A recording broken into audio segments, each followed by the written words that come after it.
appreciate everybody being here. First off, a big shout out to the environment created by our fans, our people, Miami Hurricane family that came from all over, local and from abroad. They were awesome, and watching that was brought back some awesome memories of playing in this game, and certainly our players felt them and impacted the game. And then on top of that, obviously. A very hard-fought game, and we never really lost control of the game, but it took us a little while to start pulling away. I think they did a good job with some of their coverages, and they did put a little bit of pressure on the quarterback, but we pounded the ball really well. We ran the ball well, got downhill, got hats on hats, and ran through tackles. We were aggressive with some fourth downs. The defense was the story of the game. They just played their tails off. They were putting pressure on the quarterback. They made it really difficult to run the football. They were getting 11 hats to the ball all the time. They broke free from several just lasso, collar, and holding calls that we just got to keep getting better at. But all in all, just very proud of our team. 2 years ago, we stood up here and talked about building it, and it's good to a couple of years later into this to see a victory like that and earn the title of state champions. So. Questions, please. Mario, what kind of moment was this for the team for Mark Butcher? Hold on, guys. Sorry about that. Hold on. Sorry about that. They chipped in there. And that's as hard as it gets. I mean, that was, we see Big Mark all the time. He's always at practice. It's kind of neat if you're a local player. Parents, they find their way to practice. They get away from their bosses for a little bit and come out. Got to see their son. It's one of the greatest things in the world. I remember seeing my parents, may they rest in peace. And that was, that's about as difficult as a thing I've seen. And Mark Jr. is about as good of a human being, competitor, teammate, brother, as you could imagine. And that was felt by the entire organization. I mean, everybody knows him. He's got the best seat in the house going forward, looking from above. And, I know he's super proud of Mark. Did you talk to Mark at all about whether he wants to play tonight or how determined he wants to play tonight? Mark, even the day of, as emotional as it was, wanted to be around his brothers and his team. It's you trust that guy with your life because he does everything the right way, regardless of situation, circumstance. And then just looking at him and just hearing him out, this was what he wanted, and on top of that, just as importantly, it's what he deserves, And I think him and Damien are super tight, and those two, along with, of course, AJ, Jordan, and Chris. I mean, it's a tremendous tandem back there, and it was good to see them have a great day. Mario, what did you say about him that he was able to have the type of game right out of the gate that he had in this tonight? Talking about Mark? Yeah. Yeah, I think if any of us was in that situation, can you imagine? Can you imagine, being able to do that? So just a unique, elite, off the charts human being. He just made of the right stuff, and a credit to his parents. He was raised a certain way. The guy's as resilient as it gets. Our hearts, man. What can you say? I'm sure if.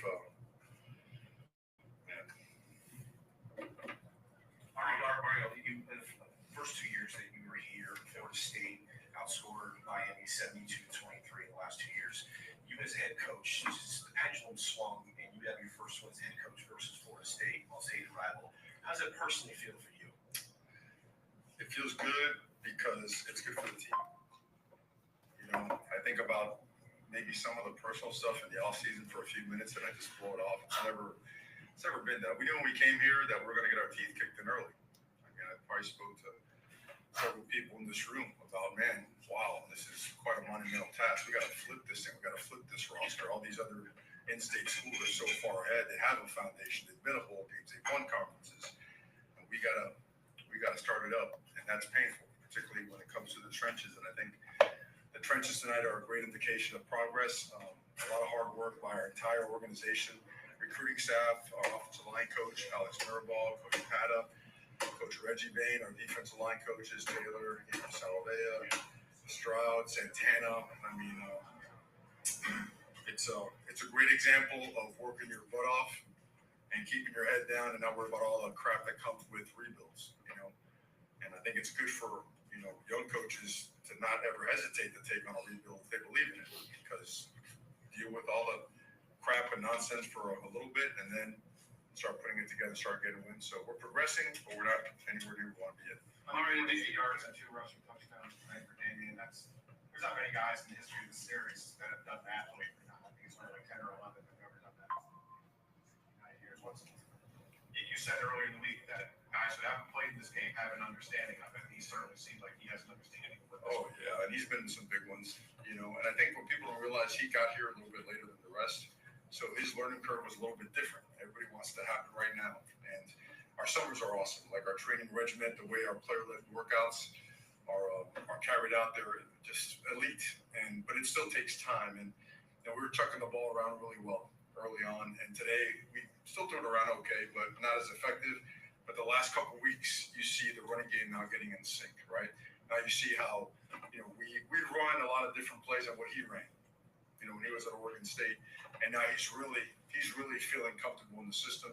And what you see is an absolute, just a very physical, tough dude that he's hard to bring down. You know, you're not going to arm tackle him, and he takes a lot of pride in either making the first guy miss or running him over.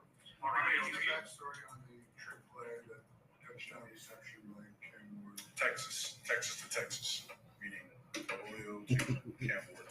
The Texas special. What was the story behind it? Oh, You know, down there you get a lot of cover zero. You know, it's I mean, it was just something that, you know, Coach Dawson cooked up with the rest of the staff, and it was the right time to call it. You know, it was the right time to call it, and I think the fans got a kick out of it as well. And, you know, Cam got himself a touchdown. I'll go a couple more for Coach. Coach, after you did the in between quarters interview, going from the third to the fourth, you turned to your sidelines and said, "Come on, man. Was there something you were upset with? Effort, just trying to motivate your guys for the last 15 minutes? What was that?" I'm not sure exactly the reference. I know that when it comes to the fourth quarter, we win the fourth quarter. You know, we win the fourth quarter. It's very important to us. When we throw 4 fingers, it means something. And we just always got to have intensity, energy.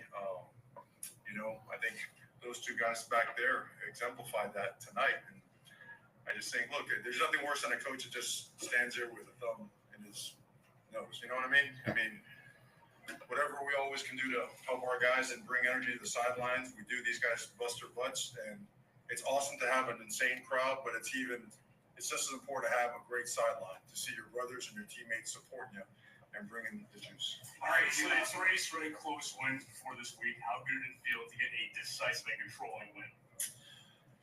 I mean, to me, the most important thing is that we play our best football. You know, and at the end of the day, it's all these games are playoff games. They're all conference games. They all mean something. So the goal is to be 1-0, and our goal is to be 1-0 and play our best football as well. This was progress in that direction. Again, hats off to the defense. They set the tone. They did it with the front 7, and then the back end guys, you know what they did tonight? They communicated really well. They were just thinking lockdown, lockdown, lockdown. That's what we did early in the season. And I think we're back on track and doing that. We got some things to clean up, but certainly looking forward to getting back in there and being 1-0 for the week. And again, critically important, you know, to go out there and beat this program and to be undefeated in the state of Florida. I think it sends a strong message. I think the entire all recruits in-state, out-of-state can now clearly see the trajectory of this program versus the trajectory of the other programs. Great. Thank you, Coach. Good morning. Good morning from Dania Beach. Taking last night's 36-14 win over FSU. This is Miami Hurricanes Talk with Danny, presented by Lorraine Sports. If you want to purchase the shirt, we bring the smoke. Go to lorrainesports.myshopify.com to order yours. I'm for Canes Connection. If you want to join them, please go to canesconnection.com and become a member today. You get good benefits. They got good folks over there.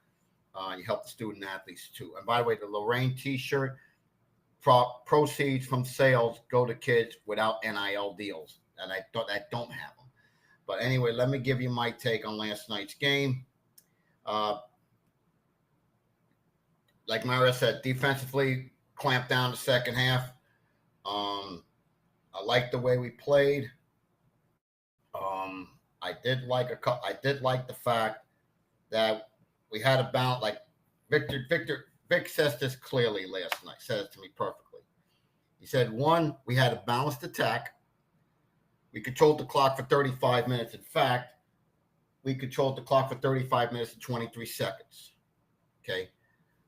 Number two, I felt defensively we clamped down in the second half. And to give you an idea of that, in the second half, FSU had a grand total now of, hold on, I'll get you that total now. I want to make sure we have that right. And they weren't going to punt most of the night. I think they punted twice last night. The second time was they threw in the towel at that point. They knew they would beat.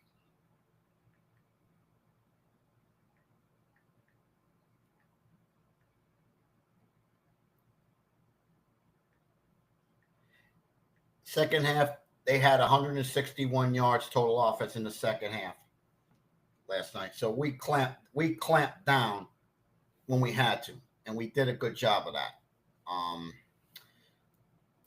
248 total, but 161 of that in the second half. But that was mainly after the game was decided. A thing I saw last night, like you heard Mario says, critically important to be undefeated in this state. And the recruits are starting to see that now, and that's very key. Yes, we can be better. No question. We can be better. Look at the numbers. 445 to 248.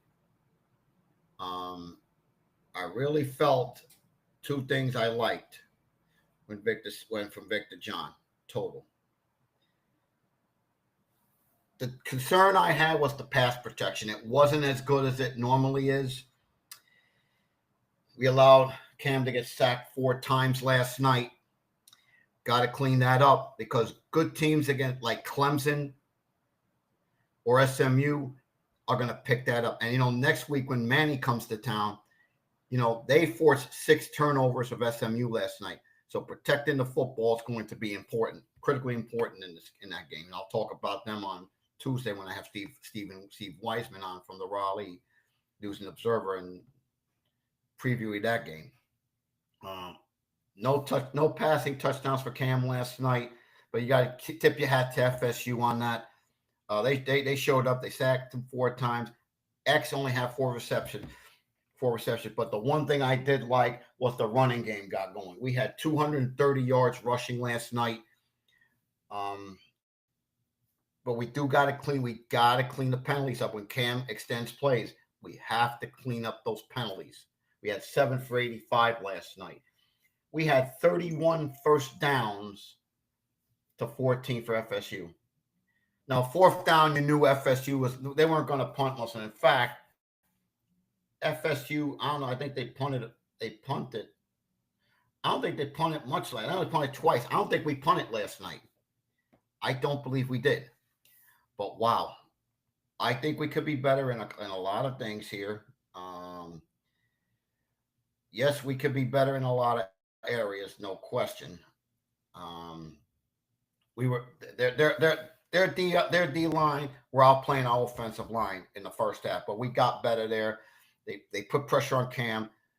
The pass protection did improve in the second half, which I liked. Tackling, a little bit shaky down that big run on the 4th and inches from FSU there.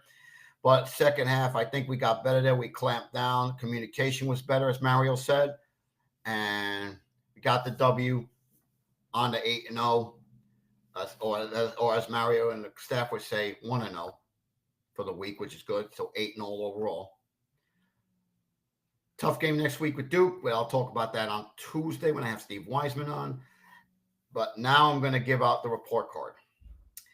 Offense, I'm going to give, believe it or not, I'm going to give a B. I did like the fact we had the Texas special, as Mario said, Arroyo to Cam on the TD. I did like the creativity there. I did not like the fact of the pass protection. We allowed 4 sacks. I mean, we got to get better there. We got to clean that up because good teams like Clemson, they'll look at this tape and say, hey, we can get to Cam and we can take away their running game. So we still have work to do there. Defense, I'm going to give a B. I felt we did a good job. The tackling's got to get a little better. It's still a little off, but felt second half we did a good job. We clamped down there. We got better at that. We did sack their quarterback 3 times, and we'll see what goes from there. Special teams, I've given an A. Andy had about key couple field goals there for Andy. Andy put the margin on there too. We had about 3 field goals from Andy last night. Did a good job. So we'll see where that goes. Gets better though. Although I noticed a couple times we did kick in the answer, but I don't know. Maybe something's a little off with Andy. I don't know. But that's what. Now we give out the game balls. First game ball is going to go to Damian Martinez. 15 carries, 148 yards, 2 touchdowns, 9.9 yards per rush. Awesome. Second game ball, got to give to Fletch. Given what's gone on with the passing of his dad, 15 carries, 71 yards, 1 touchdown. What can you say? You tip your hat to a guy who played with a heavy heart. He wanted to be around his team. My hat's off to you, Mr. Fletcher. My third game ball is going to go to Cam Ward, believe it or not. 22 of 35, 208 yards. But he didn't throw a touchdown pass. He stayed under 300 yards, but he also caught a touchdown pass. Had a touchdown pass receiving on the Texas special there. And I'm going to give my 4th game ball to Isaiah Horton. 6 receptions, 65 yards. And that's what happens there. So those are my game balls. And before I go, I want to take this opportunity. I'm here at Dania Beach after last night's game. And I want to take this opportunity to thank CANES Cartel for having me here. The backstory is I wasn't going to come here. But I was going to come next week against Duke. But they wanted me here. They got me here. And I was glad to be here. To CANES Cartel, especially Alberto and James, thank you. Thank you immensely for having me. I'm humble for that. And to those I didn't see I did see last night. It's too many to mention. I'm not going to mention everybody. There's too many. Thank you for having me. I humbly appreciate it. I am humble beyond belief that you had me there. And I thank you immensely for that. It was great to be here. We hope to do this again down the road. In closing, I felt we got better. And let's go to 1-0 next week, 9-0 overall. Duke in the Manny Bowl, which I'll preview on Tuesday at 3:00 Eastern time. That's the next podcast. Take care. Have a great rest of your Sunday. And God bless you all.